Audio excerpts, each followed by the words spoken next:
288 लोग ट्रेन के हादसे में मर गए। हमारे प्राइम मिनिस्टर भी पहुंच गए, मगर कैसे हादसा हुआ वो मरने वाले नहीं मालूम किस किस के भाई बहन थे। मगर हमारे वतन अजीज में जब गरीब मरता है, चाहे किसी मजहब का हो, हिंदू हो, दलित हो, आदिवासी हो, मुसलमान हो, ईसाई हो, जो गरीब मरता है तो गरीब की जान की कीमत हमारे मुल्क में नहीं है।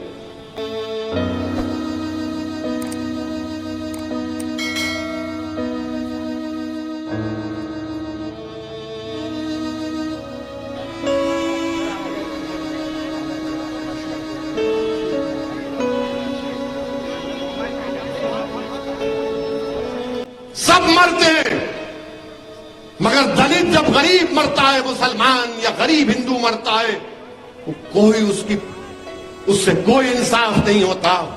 2 दिन 4 दिन अखबार में न्यूज बनती है, उसके बाद कोई उस गरीब को पूछ कर नहीं देखता।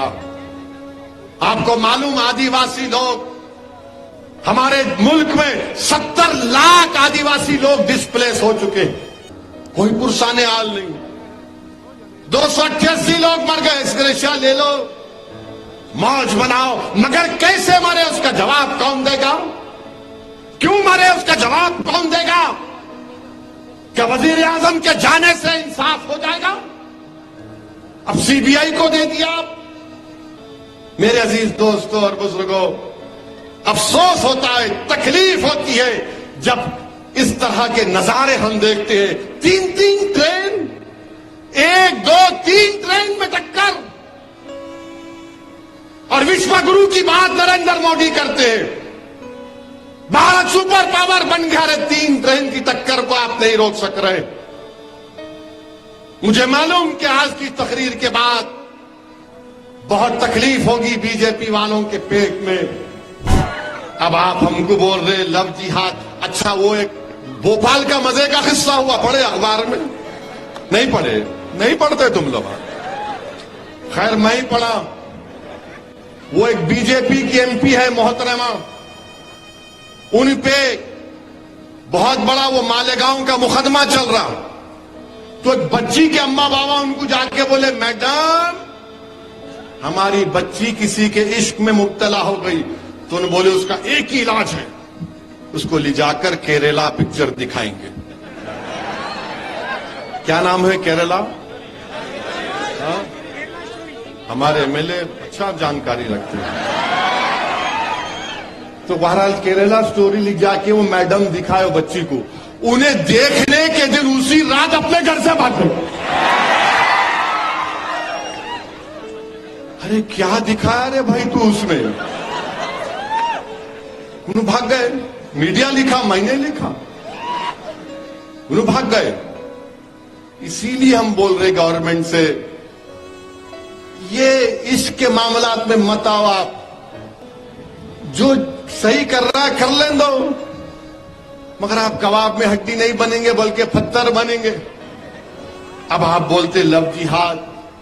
अच्छा, अगर महाराष्ट्र में लव जिहाद हो रहा है तो एक एस्टिमेट दो, नंबर दो कि अहमदनगर में ये हुआ, कोल्हापुर में ये हुआ, सांगली में हुआ, वेस्टर्न महाराष्ट्र में हुआ, मराठवाड़ा में हुआ। बताओ, कुछ नहीं है। नहीं, लव जिहाद हो रहा है। कहां हो रहा है? उत्तर प्रदेश में कोर्ट में एक कैदी को फिर गोली मार दी गई, वो मर गया वहां पर। मैं शुरू से कह रहा था कि ठोक दो की पॉलिसी गलत है। जमहूरियत में गोली से नहीं मारा जाता किसी को, अदालत से फैसले दिए जाते हैं। मगर कोर्ट के अंदर आकर उसको कत्ल कर दिया गया। अब आप बताइए कौन सी चीज बाकी रह गई है? अब लोग हम पे कहते नहीं नहीं अभी भी ऐसा करना है, अभी भी वैसा करना है। मेरे भाई, सच्चाई को पहचानो, सच्चाई को जानो, अपने फैसले सही लो। मगर सब लोग ये जो दिल्ली में बैठे हुए चौधरी है ना, जो सौदा करते हैं मुसलमानों के नाम पर, अरे आरएसएस से तुम बात करोगे और तुम सेक्युलरिज्म को बचाओगे? आरएसएस से तुम बात करोगे? अरे बाबा, ये तो बताओ, महाराष्ट्र में आपने, हुकूमत ने 50 जलसे करवाए, किसके नाम पे? लव जिहाद के नाम पे। अच्छा, आपको मालूम लव जिहाद पहले कहां शुरू हुआ था? सबसे पहले माने लव जिहाद का मतलब कोई माने झूठ, धोखा देना। अब मैं बताता हूं आपको, कल अगर कोई संघी, आरएसएस या अंबेडकर का दुश्मन या मुसलमानों का दुश्मन या संविधान का दुश्मन लव जिहाद बोला तो बोलना, रे चुप। अब सुनो, ये एक आदमी का नाम था आपटे,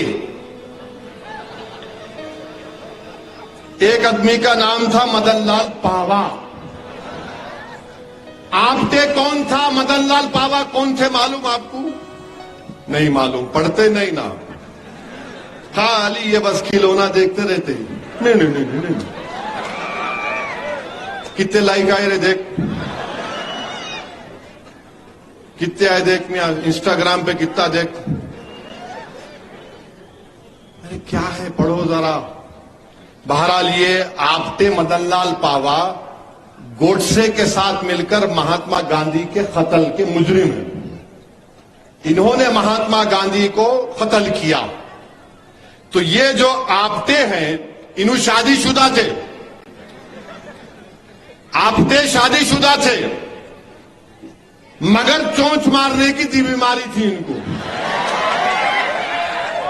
अब ओल्ड सिटी के हैदराबाद की जबान में तो बोलते मियां बुढ़ा हो गया, दीवारा कूदना छोड़ दे।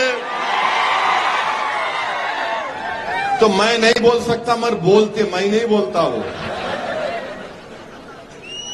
उस पर भी बोलता हूं आपको। तो आपटे क्या थे? शादी कर लिए, मंगर रंगीले थे। तो आपटे क्या करे, एक क्रिश्चियन बच्ची थी, उसका नाम मनोरमा था, उससे इश्क में मुब्तला हो गए। शादीशुदा थे, उससे रंगरलियां मना रहे थे। उन्होंने बंबई में पढ़ते थे, तो इन्हों जाके इनको चौपाटी पे लेके जाते थे, बैठ के पिक्चर देखते थे। बहुत बार, अब नहीं बोल सकता, 12 लंबी कहानी। अभी महाराष्ट्र कोल्हापुर में एक धरना हो गया, 30,000 आरएसएस के लोग रोड पर निकल कर आ गए। और क्या निकल कर आए कि किसी ने टीपू सुल्तान की फोटो लेकर निकला, तो आप रोड पर निकल कर आ गए।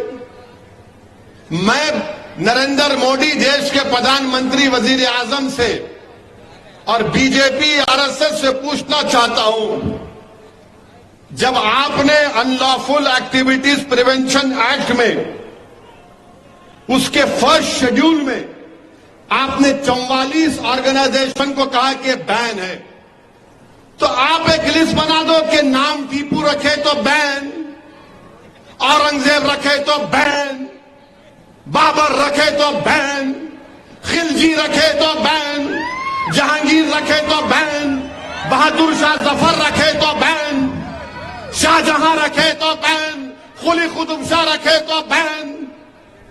निकाल दो लिस्ट, ये नाम भी नहीं रख सकते आप, बोल दो।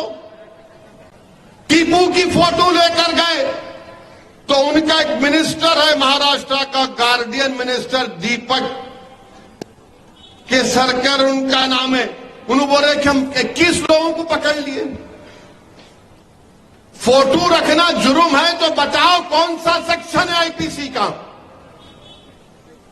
आपके पास प्रोहिबिटेड लिस्ट है, तो नामों की लिस्ट भी बना दो आप, और बोल दो कि असदुद्दीन ओवैसी नाम नहीं रखना, वरना उसकी जबान से भड़काऊ भाषण निकलता है।